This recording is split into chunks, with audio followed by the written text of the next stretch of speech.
Hello everyone, welcome back to study for success. आज हम class 11 business studies के next chapter 7 sources of business finance को cover करेंगे। ये इसका पार्ट 1 है। कुछ टॉपिक्स हम इस वीडियो में कवर करेंगे और रिमेनिंग टॉपिक्स हम नेक्स्ट वीडियो में कवर करेंगे। जो टॉपिक्स हम इस वीडियो में कवर करने वाले हैं वो है concept of business finance, need of business finance, classification of sources of funds, methods of raising funds, issue of shares and it's type. Start करते हैं कॉन्सेप्ट ऑफ बिजनेस फाइनेंस। सबसे पहले हमें ये पता होना चाहिए कि बिजनेस फाइनेंस होता क्या। फाइनेंस वर्ड आपने जनरली कई बार सुना होगा कि फाइनेंस मतलब as a business study student as well as एक लेमैन लैंग्वेज में, कॉमन लैंग्वेज में भी फाइनेंस वर्ड बहुत यूज किया जाता है। तो वो होता क्या है, तो बिजनेस और साथ में बिजनेस फाइनेंस क्या होता है। तो फाइनेंस का मतलब होता है मनी या फंड। मनी या फिर फंड या सिनोनियम ही है फाइनेंस। और फंड की जरूरत जैसे नॉर्मल लोगों को है वैसे ही बिजनेस को भी है। मनी की जरूरत जैसे आप लोगों को है वैसे किसी बिजनेस को है। तो वो मनी वो कहाँ कहाँ से जनरेट करेगा। बिजनेस में कहाँ कहाँ से मनी आएगा, बिजनेसमैन के थ्रू आएगा, कुछ लोन लेके आएगा, और भी सोर्सेज होते हैं, उन सोर्सेज के थ्रू आएगा। तो वही बिजनेस फाइनेंस है कि किसके सोर्स से बिजनेस की फंड्स की रिक्वायरमेंट फुलफिल होती है, वो बिजनेस फाइनेंस कहलाता है। और फाइनेंस की जरूरत क्यों होती है, अपनी एक्टिविटीज को प्रॉपरली स्मूथली रन करने के लिए। अगर प्रॉपरली और smoothly business activities, business operation run करने हैं तो एक रेगुलर और प्रॉपर फाइनेंस होना चाहिए, फंड्स होने चाहिए बिजनेस के अंदर। फंड्स की रिक्वायरमेंट्स किन किन सोर्सेज से कंप्लीट होंगी वो हमें इस चैप्टर में पढ़ना है। Finance is needed at every stage in the life of a business. Business की लाइफ में हर स्टेज पे फाइनेंस की नीड होती है। फाइनेंस के लिए कहते हैं ये ब्लड की तरह है। जैसे ह्यूमन बॉडी में ब्लड की नीड होती है, without blood human body work नहीं कर सकती, ऐसे ही विदाउट फाइनेंस बिजनेस वर्क नहीं कर सकता। तो बिजनेस की लाइफ चलाने के लिए फाइनेंस की बहुत ज्यादा जरूरत है।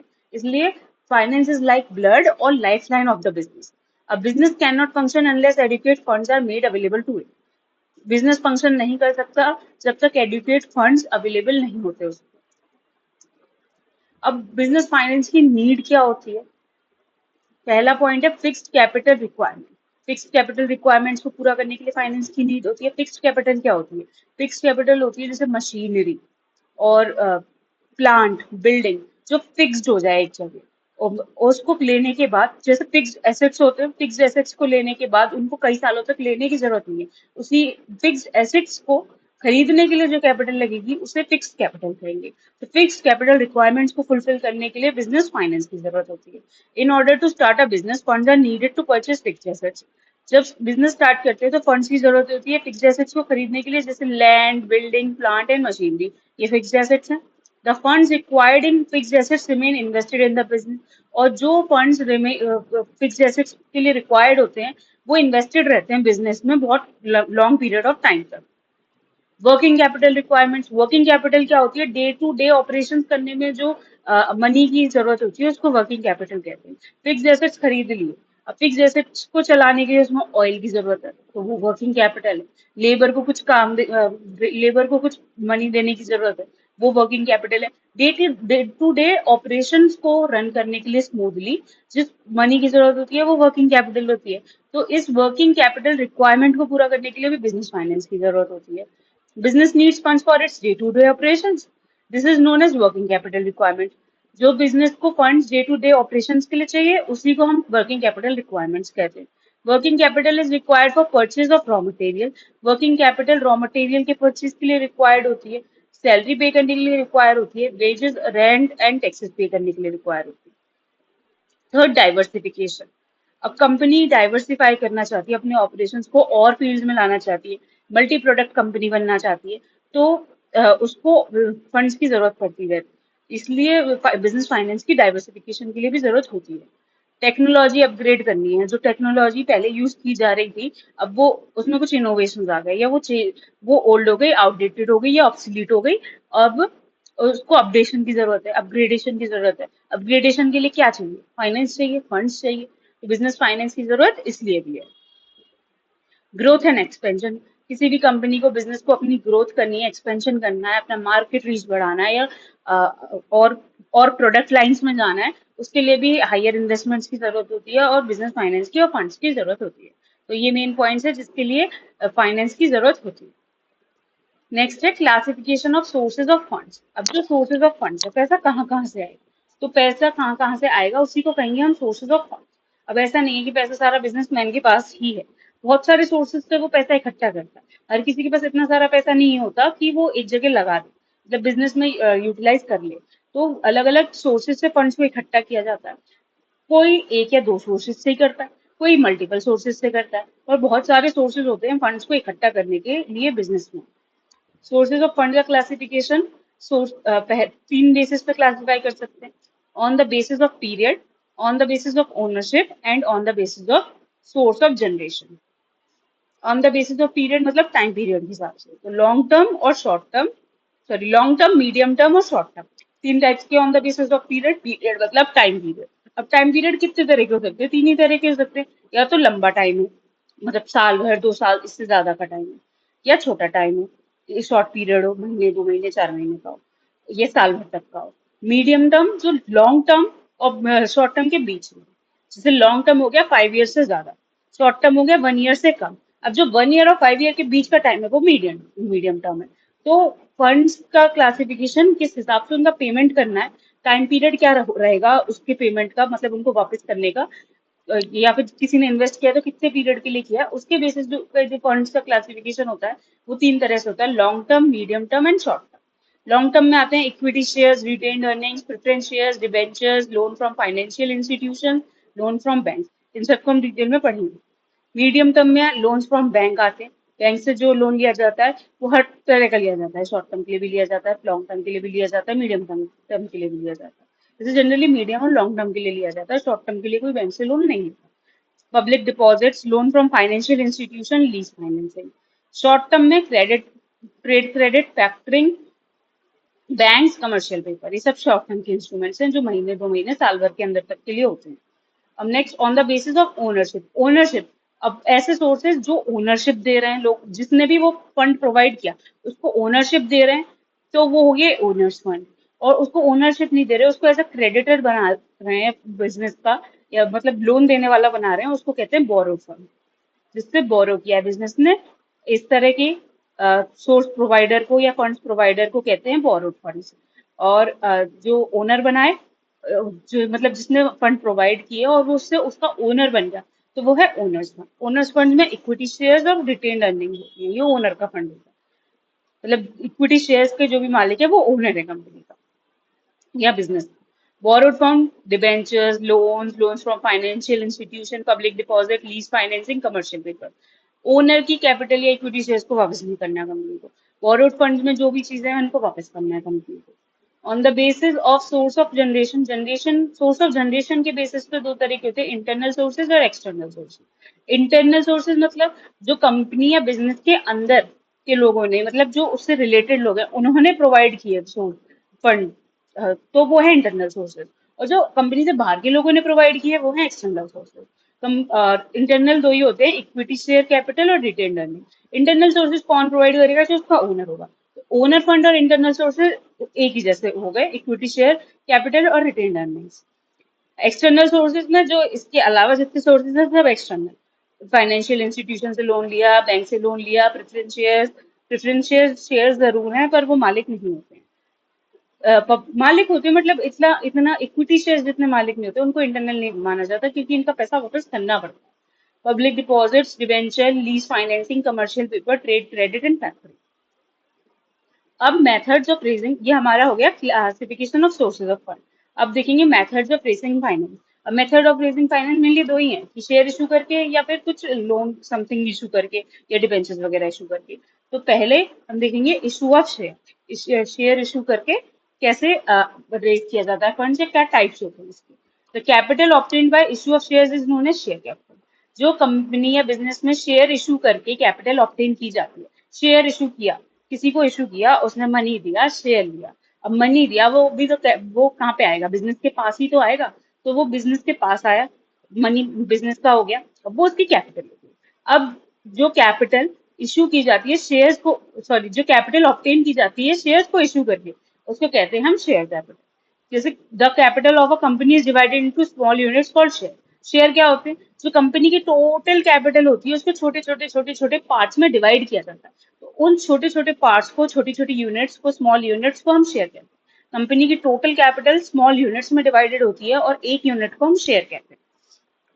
जैसे if a company issue 10,000 share of ₹10 each, company ने टोटल मिला के 10,000 शेयर, मतलब अपनी जो कैपिटल है उसको 10,000 शेयर में डिवाइड कर दिया, 10,000 यूनिट्स में डिवाइड कर दिया, और एक यूनिट रखी 10 रुपए की। तो टोटल शेयर कैपिटल कितनी हो गई कंपनी की? 1 लाख हो गई। 1 लाख की जो टोटल कैपिटल थी उसको 10,000 यूनिट्स में डिवाइड किया, 10 10 रुपए की, और वो जो एक यूनिट है वो है शेयर। और जिसके पास वो एक यूनिट है वो है शेयर होल्डर। किसी के पास एक यूनिट होगी, किसी के पास 100 होगी, हो सकता है किसी एक के पास ही 10,000 यूनिट हो, आधी आधी हो, 5,000 5,000 करके। मतलब इसका डिवीजन हो जाएगा, किसी के पास कितनी होगी, किसी के पास कितनी होगी। जिसके पास जितनी भी हो सबको शेयर होल्डर कहा जाएगा। अब शेयर को भी दो तरह से बांटा जाता है, इक्विटी शेयर और प्रेफरेंस शेयर।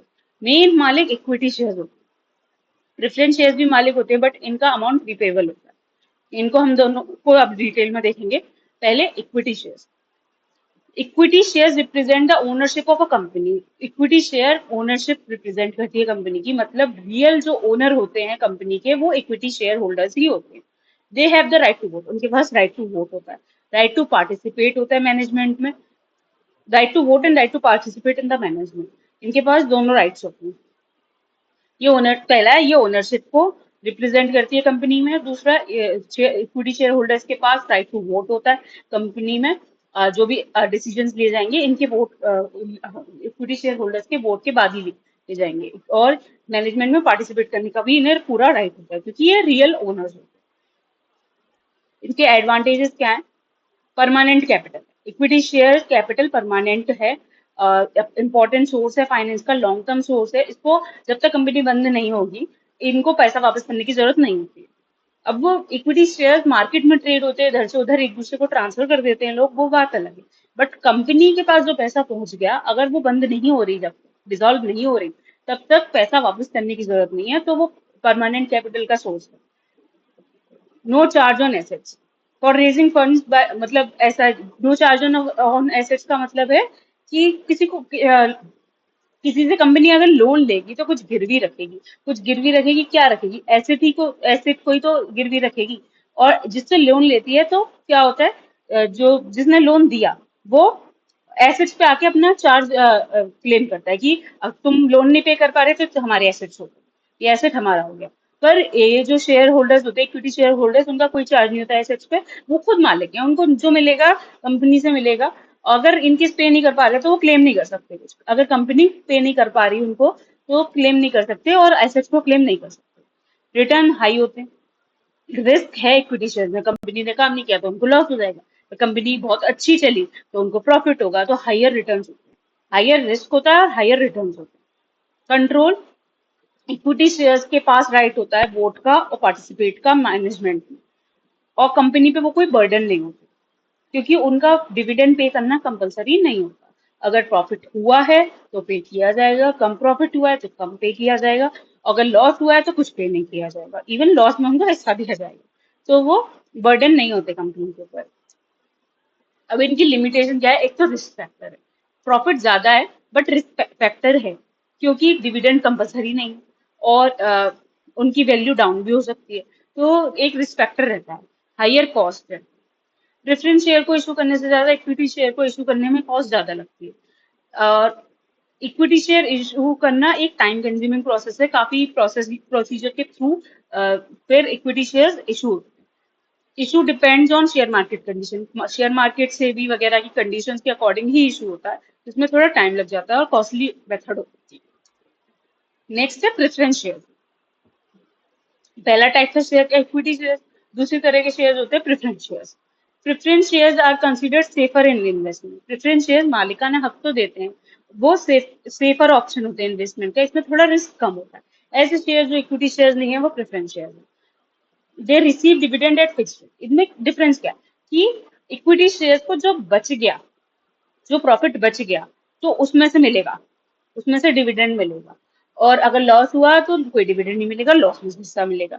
वहीं प्रेफरेंस शेयर को क्या फायदा है कि प्रेफरेंस शेयर की एक फिक्स्ड रेट ऑफ इंटरेस्ट होती है। फिक्स रेट ऑफ डिविडेंड होता है, सॉरी इंटरेस्ट नहीं dividend, fix rate of dividend होता है। वो फिक्स रेट ऑफ डिविडेंड को रिसीव करते हैं, जैसे ऐसे लिखा होगा 10% प्रेफरेंस शेयर ऑफ ₹10 इस तरह से। तो उन 10% लिखा है, तो उनको उनकी जो भी इन्वेस्टेड वैल्यू है उसका उस पर 10%, मतलब जो भी प्रॉफिट होगा उसका 10% का इंटरेस्ट दिया जाएगा। तो एक फिक्स रेट ऑफ इंटरेस्ट उनको मिलता है, मतलब वो मालिक हैं बट वो उनका हिस्सा रिस्क में नहीं है। और इन केस लॉस हुआ है तो भी प्रेफरेंस शेयर्स को प्रॉफिट दिया जाएगा, या प्रेफरेंस शेयर्स को उनका जो डिविडेंड है वो दिया जाएगा। तो इसलिए उनका कोई रिस्क में हिस्सा नहीं है, उनको प्रॉफिट ही प्रॉफिट है, उनको हर बार डिविडेंड मिलना ही है, अगर कंपनी लॉस में जा रही है तब भी और अगर फायदे में जा रही है तब भी। ऐसा भी नहीं होता कि बहुत ज्यादा फायदे में गई है तो इनको ज्यादा दे दे, इक्विटी शेयर्स को तो ज्यादा मिल जाएगा डिविडेंड, पर अब इनको फिक्स पे मिलेगा। अगर बहुत ज्यादा फायदे में भी गई है तो भी फिक्स पे मिलेगा, अगर लॉस में भी गई है तो भी फिक्स में मिलेगा। Preference share holders are like creditors, creditors की तरह ही होते हैं और इनके पास वोटिंग राइट भी नहीं होता। टाइप्स ऑफ प्रेफरेंस शेयर्स हैं कुछ: cumulative preference shares, non cumulative preference shares, participating, non participating, convertible, non convertible. Cumulative preference shares वो होते हैं जैसे इस साल नहीं मिल रहा डिविडेंड, तो उनको अगली बाय चांस ऐसा हो सकता है कि कंपनी लॉस में जा रही है, उसके पास मनी नहीं है कि वो डिविडेंड पे कर सके, तो क्यूमुलेटिव प्रेफरेंस शेयर्स में क्या होता है कि जो इस साल रह गया वो अगली साल अगर प्रॉफिट होगा तो नेक्स्ट ईयर का प्लस लास्ट ईयर का दोनों का मिला के फिर उनको डिविडेंड पे कर दिया जाएगा। नॉन क्यूमुलेटिव में ऐसा नहीं होता है। पार्टिसिपेटिंग प्रेफरेंस शेयर जो पार्टिसिपेट कर सकते हैं मैनेजमेंट में, नॉन पार्टिसिपेटिंग जो मैनेजमेंट में पार्टिसिपेट नहीं कर सकते। कन्वर्टेबल प्रेफरेंस शेयर जो इक्विटी शेयर में अपने आप को कुछ टाइम पीरियड के बाद कन्वर्ट करवा सकते हैं, वो कन्वर्टेबल, और नॉन कन्वर्टेबल जो नहीं करवा सकते। मेरिट्स और डीमेरिट्स प्रेफरेंस शेयर्स की: एक एक इन्वेस्टमेंट सेफ होती है प्रेफरेंस शेयर्स में क्योंकि एक फिक्स रेट ऑफ डिविडेंड मिलता है। ये भी इनका भी कोई एसेट पर चार्ज नहीं होता। The company does not need to mortgage its asset, अपने एसेट्स को गिरवी रखने की जरूरत नहीं होती इशू करने के लिए प्रेफरेंस शेयर्स। कंट्रोल, कंट्रोल पे कोई इफेक्ट नहीं पड़ता। फिक्स डिविडेंड, एक फिक्स डिविडेंड होता है, अगर ज्यादा प्रॉफिट भी हुआ तो उनको वो फिक्स डिविडेंड ही देना है, ज्यादा नहीं देना। Limitation of preference shares, preference shares की कुछ कमियां: कॉस्टली सोर्स ऑफ फंड है, कॉस्टली है ये थोड़ा सा। Rate of preference dividend is greater than the rate of interest on debentures, जो डिवेंचर्स की रेट ऑफ इंटरेस्ट होती है, डिवेंचर अभी आगे पढ़ेंगे हम नेक्स्ट वीडियो में, वो डिवेंचर्स होते हैं, आप अभी के लिए इतना समझ लीजिए लोन का इंस्ट्रूमेंट होता है, ये लोन का सर्टिफिकेट टाइप का होता है जो पब्लिक में इशू किया जाता है। तो डिवेंचर पे जो इंटरेस्ट देती है कंपनी उससे ज्यादा इंटरेस्ट प्रेफरेंस शेयर पे देना पड़ता है, तो रेट ऑफ डिविडेंड ज्यादा होती है इंटरेस्ट ऑन डिवेंचर पे, तो ये कॉस्टली सोर्स ऑफ फंड बन जाता है। कोई टैक्स सेविंग नहीं होती क्योंकि ये प्रॉफिट में से दिया जा रहा है, प्रॉफिट में से डिडक्टेबल नहीं है, तो इसलिए इसमें कोई सेविंग नहीं हो पाती है। Not suitable for risk takers, ये उनके लिए जो रिस्क लेने की क्षमता रखते हैं उनके लिए सुटेबल नहीं होता। As dividend on these shares is to be paid only when the company earns profit, so investors may not be very attractive to these. Dividend तभी दिया जाएगा जब कंपनी प्रॉफिट अर्न करेगी, तो इसलिए इन्वेस्टर्स ज्यादा अट्रैक्टिव नहीं होते। ये हमारी मेरिट्स और डीमेरिट्स हो गई प्रेफरेंस शेयर्स की। अब इस वीडियो का last topic, difference between equity shares and preference share. Equity shares और प्रेफरेंस शेयर्स में क्या डिफरेंस है, एक हम चार्ट के थ्रू देखेंगे। अभी आपने दोनों के मीनिंग्स को समझा, उससे क्लियर हो गया होगा कि दोनों में डिफरेंस क्या है, बट एक कंपैरिजन चार्ट के थ्रू देख लेते हैं। डिविडेंड, इक्विटी शेयर्स में प्रेफरेंस शेयर्स के बाद, इक्विटी शेयर होल्डर्स को प्रेफरेंस शेयर्स को डिविडेंड देने के बाद डिविडेंड पे किया जाता है, और इक्विटी शेयर प्रेफरेंस शेयर्स को इक्विटी शेयर्स के ऊपर प्रायोरिटी दी जाती है, मतलब प्रेफरेंस शेयर्स को पहले डिविडेंड दिया जाता है, फिर जो बच जाता है फिर वो इक्विटी शेयर होल्डर्स को दिया जाता है। Voting right, equity share holders को फुल वोटिंग राइट्स होते हैं और प्रेफरेंस शेयर होल्डर्स को वोटिंग राइट्स नहीं होते। रिस्क बियरिंग सिक्योरिटी और लेस रिस्क, प्रेफरेंस में शेयर्स में लेस रिस्क होता है, रिस्क ज्यादा नहीं होता, और इक्विटी शेयर्स में रिस्क होता है। Rate of return fluctuates with profit, rate of return profit के साथ इक्विटी शेयर होल्डर्स पर फ्लक्चुएट करती है, एक फिक्स नहीं होती है। प्रेफरेंस शेयर्स में फिक्स रेट ऑफ डिविडेंड होता है। कंट्रोल, इक्विटी शेयर होल्डर्स के पास कंट्रोल होता है मैनेजमेंट का, और प्रेफरेंस शेयर होल्डर्स के पास कंट्रोल नहीं होता। ये हो गया हमारा डिफरेंस। इसी के साथ हमारी आज की वीडियो खत्म होती है। आई होप आप लोगों को समझ आया होगा। इस वीडियो की आपको पीडीएफ चाहिए तो आप स्टडीफाई सक्सेस के एप्लीकेशन पे चेक कर सकते हैं, लिंक डिस्क्रिप्शन में दिया हुआ है। अगर आपको अ, अगर आपको पेड क्लासेस भी चाहिए class 11th 12th business studies and accountancy की, तो आप स्टडीफाई सक्सेस को के एप्लीकेशन पे जाके चेक कर सकते हैं। अभी दिवाली ऑफर चल रहा है तो इस समय रेट्स थोड़े कम है, आप जाके चेक कर सकते हैं और अपना फ्री ट्रायल बुक कर सकते हैं। Thank you and have a nice day.